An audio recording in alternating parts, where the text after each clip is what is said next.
সম্মানিত উপস্থিতি ভাই এবং বন্ধুগণ, আপনারা শিক্ষিত সমাজ বলবেন এই সব শব্দ চয়ন কেন? সমাজ যখন আগাছাই হয়ে যায়, সমাজে যখন আগাছা জন্ম নেই, তখন সেখানে ভাষা, ল্যাঙ্গুয়েজ চয়েস বা চুজ করার কোনো অপশন থাকে না। কিন্তু যদি আসলে এই সমাজ প্রকৃত অর্থে দিনদার হয়, ধার্মিক হয়, আল্লাহওয়ালা মুত্তাকি হয়, তবে সেখানে অবশ্যই মাধুর্যপূর্ণ শব্দ চয়ন হবে, ভালোবাসা প্রয়োগ হবে, সেখানে কোরআন এবং সুন্নাহ দিয়ে আপনার জীবনকে সুন্দর করার প্রচেষ্টা হবে। কিন্তু আগাছাকে আগাছা দিয়ে অনেক সময় দাউলি দিয়ে ঘষিয়ে বের করতে হয়, আর যখন সেখানে সুন্দর ফল আরও কিছু থাকে সেটা সুযত্নে আগলে রাখা হয়। তাহলে এটাই হচ্ছে আমাদের বৈশিষ্ট্য। আমরা যারা দায়ী রয়েছি, দায়ী ইলাল্লাহ রয়েছি, আদ-দাওয়াতুল ইসলাহ, সমাজ সংস্কার সংশোধনের কাজ করি, আমরা কোনো পরোয়া করি না যে কে ভালো বললো, কে মন্দ বললো, কে অ্যাকসেপ্ট করলো আর কে রিজেক্ট করলো, এর কোনো তোয়াক্কা করি না। আমরা শুধু চাই হক কথা বলতে, কারণ আমি মুসলিম, চির রণবীর মরণকে করি না ভয়, মরলে শহীদ বাঁচিলে গাজী আমার উভয় সমান। পরোয়া করি না জেল জুলমের, পরোয়া করি না বেঁচে থাকা মরে যাওয়ার। হক কথা বলবো, নিজের বিরুদ্ধে গেলে বলবো, বাপের বিরুদ্ধে গেলে বলবো, সমাজের বিরুদ্ধে গেলে বলবো, আরে আল্লাহ এবং আল্লাহর রসুলের পক্ষে বলবো ইনশাআল্লাহ। সম্মানিত উপস্থিতি ভাই এবং বন্ধুগণ, এই মোবাইল কেনার মাধ্যম দিয়ে প্রত্যেকটা বাপ এবং মা, সন্তান, ছেলে মেয়ে সহ এবং বাড়ির বড় ছেলে অভিভাবক পর্যন্ত জাহান্নামে যাওয়ার জন্য যথেষ্ট। কারণ এরা চোখ থেকে অন্ধ, কান থেকে বধির, আর অন্তর থেকে মরা অন্তরওয়ালা। অতএব আজকে থেকে সচেতন হন। যাদের বাড়িতে অ্যান্ড্রয়েড মোবাইল আছে, এমন কোনো পরিবার পাওয়া যাবে না হয়তো বাড়ির পায়খানার দরজা ঠিক নেই, 3 বেলা খাবার চলে না, কিন্তু বাড়িতে 2টা 4টা 5টা মোবাইল। হয়তো বাড়িতে 5টা ইসলামিক বই, ইসলামিক সাহিত্য পাওয়া যাবে না, সেই বাড়িতে লাখ লাখ টাকার মোবাইল, এলইডি, এলসিডি আর কত কি রয়েছে, আর ল্যাপটপ আর কম্পিউটার, ডেস্কটপ কত কিনে আছে। আল্লাহু আকবার, আস্তাগফিরুল্লাহিল আযীম। এবারে চলে আসি যে আল্লাহ রাব্বুল আলামিন তিনি কি বললেন? লাতারাউন্নাল জাহিম, তোমরা জাহান্নাম দেখবে। কি কারণে জাহান্নাম দেখবে?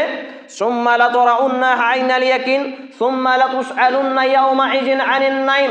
সূরা আত-তাকাসুর 102 নম্বর সূরা 30তম পারা, আয়াত নম্বর 6, 7 এবং 8। আল্লাহ রাব্বুল আলামিন 3টি আয়াতে কারিমায় এখানে সুন্দরভাবে আমাকে এবং আপনাকে জানিয়ে দিলেন আল্লাহর দেওয়া নিয়ামত। এই মোবাইলের ভালো দিকও রয়েছে, খারাপ দিকও রয়েছে। এর ড্রাইভার যদি ভালো হয়, মোবাইল ভালো চলে। আমি যে আজকে খুতবায় উঠে বাতেলা মারছি, আমার চরিত্রটা কেমন, আমার নেচার কেমন, আমি ভালো নাকি খারাপ, এই মোবাইল ঘাঁটলেই বোঝা যাবে। গুগল ক্রোমে গিয়ে বা গুগলে গিয়ে একটা হিস্টোরি বলে অপশন আছে, সেইখানে গিয়ে সার্চ করলেই বোঝা যাবে আমার চরিত্রটা কেমন। প্রত্যেক ব্যক্তির মোবাইলটা আর কিয়ামতের মাঠে তো চরিত্র প্রমাণ হবেই। তাহলে আমার মোবাইল জানে আমার চরিত্র কেমন, জানেন তো আল্লাহ, লিখেন তো ফেরেশতা মালাইকা, জানেন তো আল্লাহ, লিখেন তো ফেরেশতা মালাইকা। কিন্তু দুনিয়াতে কেউ যদি জানে, সেটা হচ্ছে আমার আপনার মোবাইল। আর গুগল তো মেটা তো আজকে সব রাখছেই ব্যাকআপ নিয়ে। সম্মানিত উপস্থিতি ভাই এবং বন্ধুগণ, তাহলে এটা আল্লাহর দেওয়া একটা নিয়ামত। এই মোবাইলকে আজকে যে বক্তব্য রেকর্ডিং হচ্ছে, এই বক্তব্য আমি ছাড়বো, একজন লোক যদি দেখে হেদায়েত পাই, 5 জন দেখে হেদায়েত পাই, 10 জন দেখে হেদায়েত পাই। ওয়াল্লাহি আল্লাহর কসম, ওয়াল্লাহি আল্লাহর কসম। সূরা আল ফুরকান আয়াত নম্বর 70 থেকে 75 দেখুন, আল্লাহ রাব্বুল আলামিন বলছেন যে যদি কেউ পাপ করতে করতে এক পর্যায়ে নেকি করে, তওবা করে, ইস্তিগফার করে, কনভার্ট হয়ে আসে, তাহলে আল্লাহ রাব্বুল আলামিন তিনি বলেন আমি আল্লাহ তাআলা তার পাপগুলোকে নেকিতে কনভার্ট করে দিয়ে বলি সুবহানাল্লাহ। তাহলে কেউ যদি পাপের জীবন ছাড়ে, আমি সাদাকায়ে জারিয়া কবরে মরে যাওয়ার পরেও পেতেই থাকবো। তাহলে মোবাইল অপব্যবহার হলো, আপনি মোবাইলে গান দেখছেন, রিচার্জ করছেন, রিচার্জে আপনি ভিডিও দেখছেন, ভিডিও খারাপ ভিডিও, গান, ফিল্ম, সিআইডি, ক্রাইম পেট্রোল, আপনি বলবেন এইগুলো আবার কি ফানি ভিডিও, এইগুলো সবই হচ্ছে লাহু ওয়াল হাদিস।